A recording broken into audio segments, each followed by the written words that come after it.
तर आज आपल्या बाप्पांचं विसर्जन होतं. तुम्हाला मागच्या व्हिडिओत सांगितलेलंच गावात 8 डीजे होतं आणि नुसतं कॉम्पिटिशनच होतं आणि त्यात आपला पण डीजे लय जोरात होता.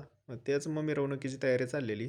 बाप्पांचं ट्रॉलीतलं डेकोरेशन काय करायचं प्रत्येकजण सांगत होतं नवीन नवीन आयडिया. मग प्रत्येकाचं थोडं थोडं ऐकून डेकोरेशन तयार केलं आणि कसं झालंय ती सांगा कमेंटमध्ये. आणि तिथनं परत मग बारकी पोरं घेतली आणि बसलो ट्रॅक्टरमध्ये. डॉल्बी येणार होता आपला, डॉल्बीची वाट बघत. मग काय तोपर्यंत आला डॉल्बी. मग डॉल्बी आल्यावर काही एकतरी पोरगं थांबते होय तेव्हा. बारकी पोरं सगळी डॉल्बीच्या पुढं. परत मग बाप्पांची आरती केली आणि मूर्ती ठेवली ट्रॉलीत. तोपर्यंत इकडे डॉल्बीवाल्यानं बी डॉल्बी चालू केला. मग इकडे बापूरावांनी नारळ फोडला आणि मिरवणुकीला सुरुवात केली. मग आपला डॉल्बी कसा वाजतोय ते सांगा.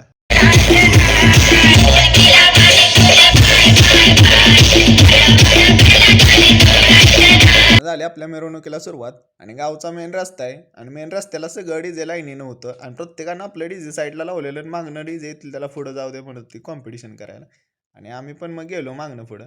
गेल्या गेल्या पहिल्यांदाच आपलं कॉम्पिटिशन लागलं अष्टविनायक मंडळावर. त्यात आता कोणाचा डीजे वाजला व्हिडिओ बघून कमेंटमध्ये तुम्ही सांगा.